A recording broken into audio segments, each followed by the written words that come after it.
Bonjour tout le monde. Vous connaissez le dicton, quand on aime on ne compte pas. Parfois, même si on n'aime pas, ben, on doit quand même pas compter. Surtout quand on est amateur comme moi et qu'on fait des conneries ou qu'on sait même pas qu'on fait une connerie mais qu'on a raté une étape. Donc dans cette troisième partie de la pompe à eau de l'Iveco, je vais tout redémonter et j'ai regardé dans mes affaires, il me semblait bien que j'avais quelque chose qui pouvait faire l'affaire. J'ai ça, le petit 510, remplace les joints minces, renforce les joints découpés, enfin voilà, hein, regardez-moi ça, c'est quoi, c'est une pompe à eau ce truc? Voilà, c'est ça que j'aurais dû mettre tout le tour des trous des vis, sur tout le carter de la pompe à eau qui est contre le bloc. Ouais. Donc voilà, je vais tout redémonter. Je vais voir si j'arrive à démonter la pompe à eau en faisant juste coulisser le tube. Peut-être. Alors là, vu que les circuits sont en pression, je ne sais pas si ça va le faire, sinon je redémonterai aussi au-dessus. Hein. Mais on va essayer comme ça. Et puis après, je vais mettre ça. Et puis tout remonter. Et on verra si cette fois ça fuit pas. Et si ça fuit, je suis dans la merde. Je sais pas ce que je vais faire. Non, franchement, j'espère que ça va le faire quand même. Mais bon, heureusement que c'est pas trop difficile et que j'ai dégrossi pas mal de choses dans les deux vidéos précédentes. Allez, je démonte tout. Vous avez déjà vu, c'est pas intéressant. Et puis surtout, je vous reprends au moment de mettre le joint. A tout de suite. À maintenant. Oh, le lendemain, le temps n'est pas mieux. J'ai tout redémonté. Bon, une fois qu'on a pris le coup, ça va. Hein. Là, je viens de dégraisser à l'acétone les plans de joints. Et puis on va faire les joints. Et je vais en faire aussi du coup pour le joint de thermostat parce que en l'enlevant, il est quand même encore en bon état. Mais là par exemple, c'est un petit peu décollé, un peu déchiré. Donc pour combler ce relief, je vais mettre un peu de pâte. Alors, je sais qu'il y a 3 écoles dans ce domaine. Au niveau des joints, il y a ceux qui font que des joints en pâte. Il y a ceux qui utilisent que des joints papier. Et il y a ceux qui utilisent les deux. Donc on va pas se bagarrer. Moi, si on me fournit un joint à papier, je vais mettre que le joint à papier en principe. Sauf si il est un petit peu abîmé et que j'ai un petit doute. En plus ils disent renforce les joints découpés. Alors je sais pas si c'est ça ou si ça veut dire autre chose. Réutilisation d'un joint découpé. Bon, voilà. Là aussi j'ai passé un coup d'acétone, tout ça. Et là, ce que je craignais un petit peu, quand je vous avais dit remontage, je sais pas si lui il s'est décalé ou quoi.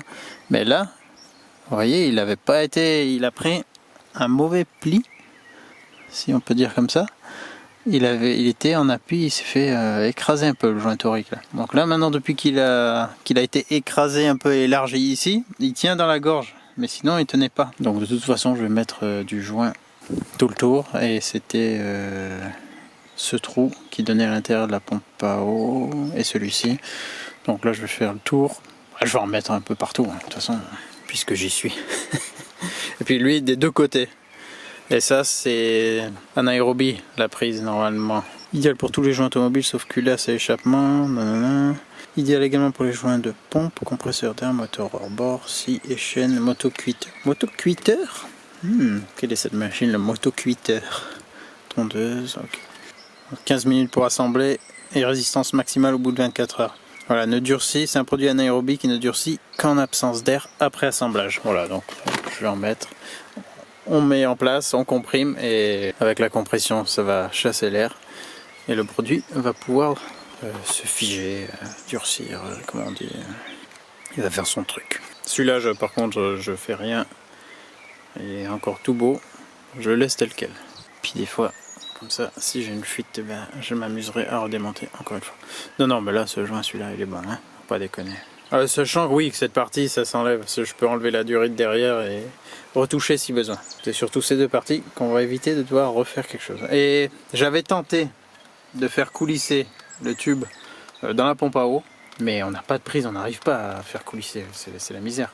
Il faudrait une pince spéciale qui prenne le tube et qu'on puisse, en actionnant un truc, que ça la fasse coulisser. Je sais pas si ça existe, mais comme ça à la main, j'ai même essayé de faire un petit peu levier avec un tournevis dans la gorge pour le faire descendre, enfin depuis le haut vers la pompe à eau, mais c'est trop fragile, c'est vraiment risqué. Je sais pas, c'est prévu pour que ça puisse coulisser, clairement on dirait, mais je sais pas avec quoi on est censé le faire coulisser. Moi j'ai pas trouvé d'astuces pour ça et je sais pas comment ça se fait.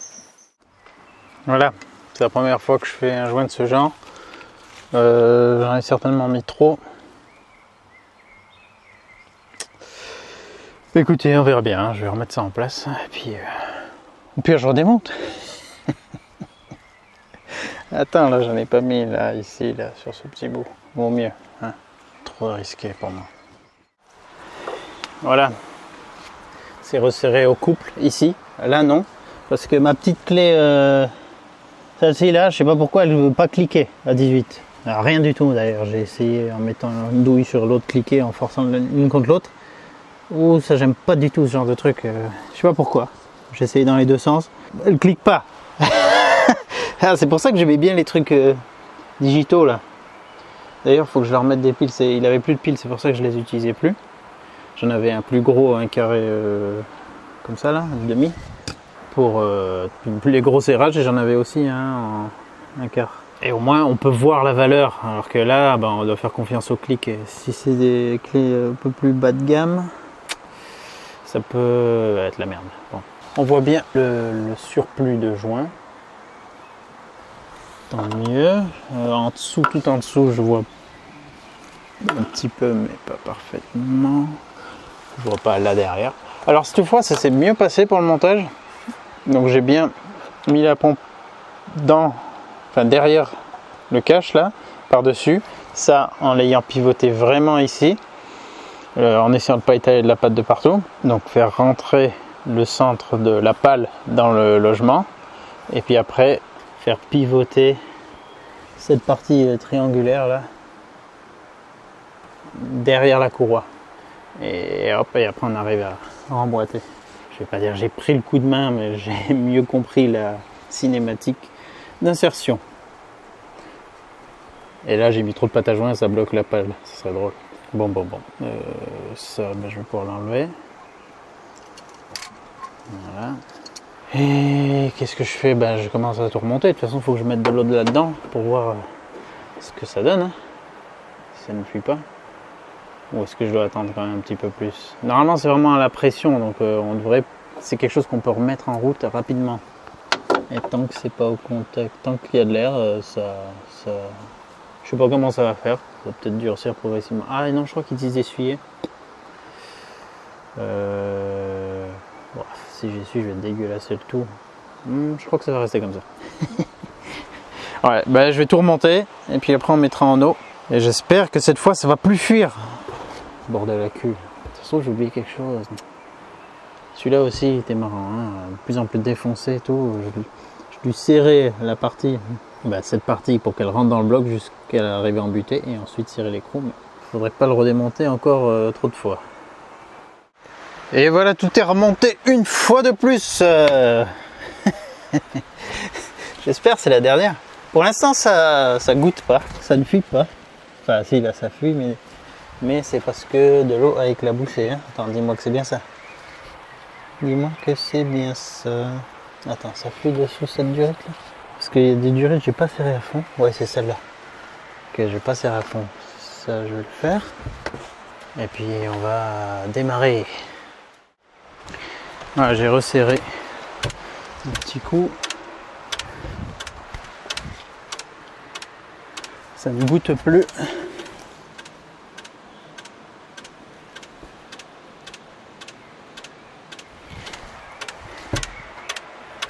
Putain, j'espère que c'est bon ce coup-ci. On va démarrer déjà un peu. Après, il y a des durites qui sont peut-être bonnes à changer quand même.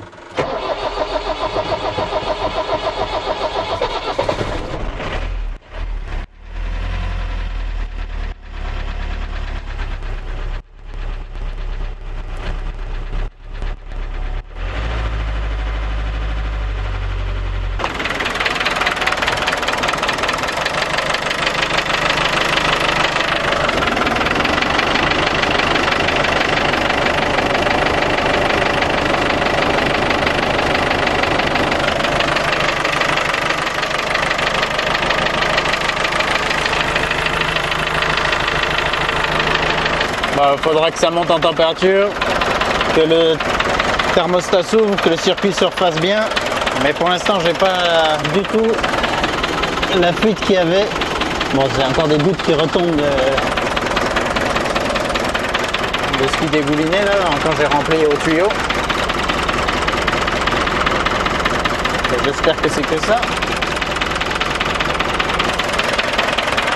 On va voir. Bon, je vais pas faire ça maintenant. Je vais le faire chauffer demain, je pense.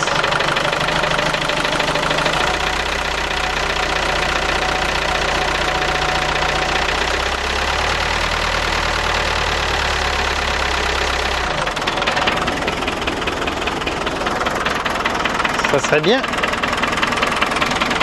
que ça soit bon.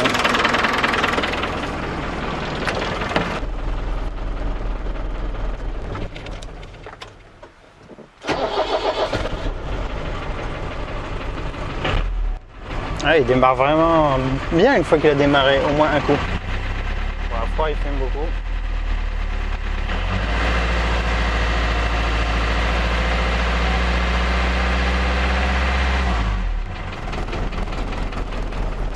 Le contrôle anti-pollution nous dira où il se situe avec mes différents nettoyage des injecteurs.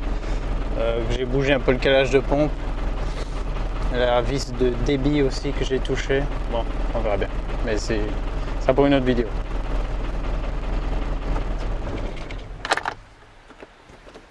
Ça suffit pour aujourd'hui. Ça a l'air d'aller. Ça a l'air d'aller. Là-bas, c'est pas mouillé sous la pompe, donc vous pouvez pas voir vraiment. Ça a l'air d'aller. Bon, je viens de le faire tourner un petit peu. J'ai coupé parce que ça enfume un peu trop le coin. Mais je l'ai monté, là c'est déjà redescendu un peu, mais je l'ai monté à 60 en accélérant un peu. Sans rouler, celui-là il a quand même du mal à chauffer. Hein. Il a vraiment pas tendance à chauffer. Mais j'ai aucune fuite. Je vois rien sous. Bon là vous pouvez pas bien voir une fois de plus, mais je vois rien de mouillé sous la pompe à eau. Ça c'est tiède. Ça c'est chaud, ça c'est tiède. Le radiateur, bon, juste un peu chaud en haut. Ça a l'air d'aller. Ça a l'air d'aller. Alors c'est vrai que une fois de plus, en étant amateur, j'aurais pu enlever simplement les vis qui traversaient le boîtier pompe à eau et qui rentraient dans le moteur, et du coup qui permettaient au liquide de refroidissement de sortir, et le mettre de la pâte ou du silicone ou un truc pour étanchéifier qu'à cet endroit. Le fait que j'ai fait tout le tour, c'était peut-être pas nécessaire, ça pourrait, j'imagine, compliquer un futur démontage, bien que je pense que si on en virait toutes les vis, après en tapant un peu à la massette sur la pompe à eau, on arrive à décoller le joint.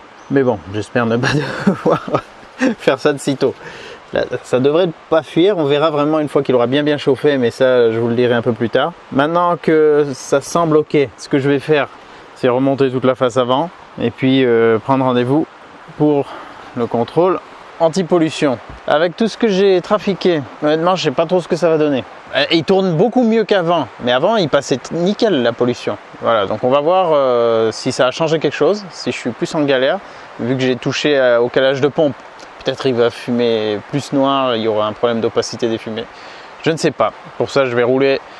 Je vais quand même avant ça changer les 2 filtres à gasoil. Donc il y aura une petite vidéo pour ça. Je vais aussi changer le filtre à air. Il y aura aussi une petite vidéo pour ça, pour ceux que ça intéresse. Et puis après, je l'emmène au CT et je vous montrerai le résultat du contrôle anti-pollution. Si j'ai pas d'autres galères entre temps. Voilà, en tout cas, c'est en faisant qu'on fait. Franchement, ce deuxième remontage était quand même beaucoup plus simple, puisque déjà j'avais mieux compris comment ça se passait. J'ai compris qu'il fallait pas forcer pour mettre la pompe à eau. Si on forçait, c'est que ça allait pas. Il faut vraiment trouver comment pivoter le boîtier thermostat d'une certaine manière pour pouvoir bien glisser la pompe à eau derrière le cache inférieur de distri, enfin surtout la partie tendeur. C'est vraiment ça qui nous gêne, parce qu'il faut pas la rentrer par le côté, il faut la rentrer par dessus. Et pour ça, il faut que le boîtier thermostat soit tourné. Donc on la rentre par-dessus. Et après, on pivote le boîtier thermostat derrière la courroie. Il y a un peu de tension quand même. Mais on arrive à le faire. Et j'ai beaucoup moins galéré cette fois, malgré que j'avais la patte et que j'essayais de faire gaffe à pas l'étaler partout. Qu'elle se plaque bien contre le moteur. Malgré ça, j'ai galéré 1000 fois moins. que le premier remontage. Voilà, c'est comme ça qu'on apprend. Hein. Et puis merci pour vos conseils à chaque fois en commentaire.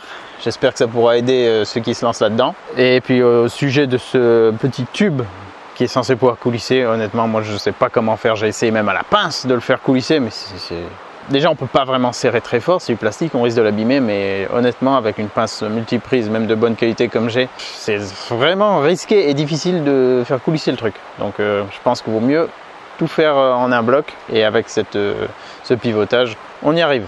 Voilà, à très bientôt dans la suite, et bon courage si vous avez votre pompe à eau de Sofim 8140 à remplacer. Au revoir.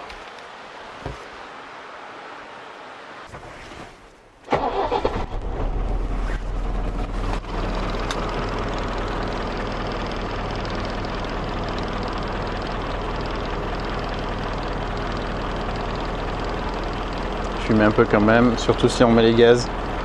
Mais bon, à chaud ça va en général beaucoup mieux, on verra.